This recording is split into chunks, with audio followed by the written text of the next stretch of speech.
Hello friends, movie with আরজেতে আপনাদের সকলকে স্বাগত। আশা করছি আপনারা সকলে ভালো আছেন।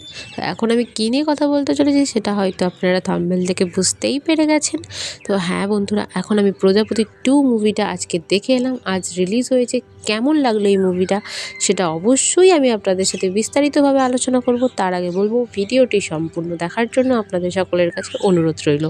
তো যদি বলা হয় প্রজাপতি 2 এক লাইনে যে কেমন লাগলো, সেটা আমি বলবো যে আমার দারুণ লেগেছে। আমি যখন প্রজাপতি দেখেছিলাম সেটা একটা ব্লকবাস্টার মুভি ছিল, বাট সেটার তুলনাতেও আমার প্রজাপতি 2টা ব্যাপক লেগেছে, অসাধারণ।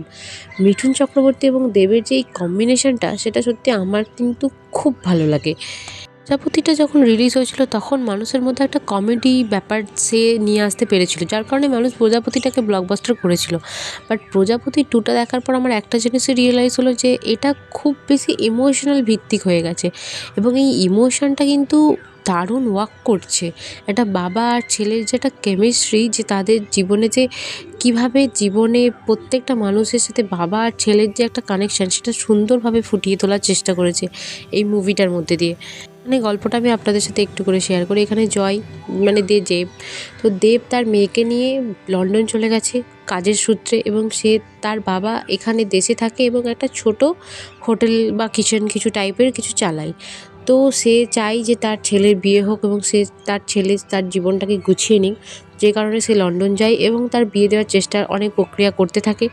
বাট কোনো কারণে দেবের চাকরিটা চলে যায়, এবং চাকরিটা চলে যাওয়ার পর সে দেশে ফিরে আসে, এবং দেশে ফিরে এসে তাকে যে কঠিন পরিস্থিতির মধ্যে দিয়ে যেতে হয় এবং সে সেই কঠিন পরিস্থিতিটা কীভাবে ফেস করছে, সেটা এত বেশি ইমোশনাল।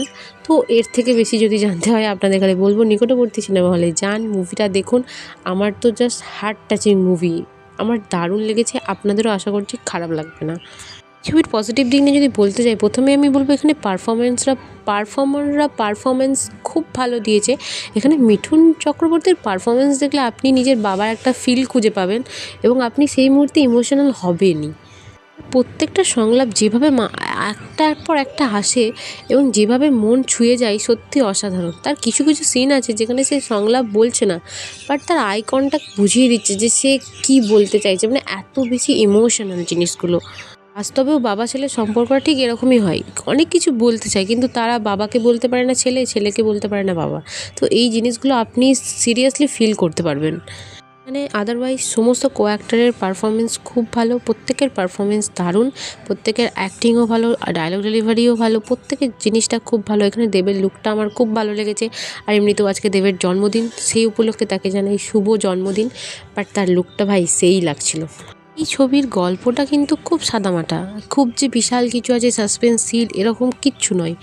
বাট এই ছবির প্রত্যেকটা মোমেন্টের মধ্যে একটা ইমোশনাল জড়িয়ে আছে, যেটার কারণে মানুষের মন ছুঁয়ে গেছে। আমার তো দারুণ লেগেছে, এবং অডিয়েন্সদের ভিড়ও ছিল এই মুভিটা দেখার জন্য। সবাই যে বাংলা ছবি দেখতে যাচ্ছে ধুরন্ধরকে ছেড়ে, এটাই অনেক আমাদের জন্য। একটা জিনিস আমার খুব সমস্যা লেগেছে, সেটা হলো যে ফার্স্ট হাফের কিছু কিছু জায়গা যেন মনে হচ্ছে এক জায়গা থেকে এক জায়গায় শিফট হলো, এডিটটা খুব ভালো করতে পারেনি, মেকিংটা খুব ভালো করতে পারেনি। কিন্তু সেকেন্ড হাফটা তারা খুব সুন্দর এডিট করেছে, খুব সুন্দর মেকিং করেছে। আর ফার্স্ট হাফটা আমার একটু প্রবলেমেটিক লেগেছে। তো আশা করব আপনারা এই মুভিটা দেখতে যাবেন, দেবকে সাপোর্ট করবেন, আমাদের বাংলা কমিউনিটিকে সাপোর্ট করবেন।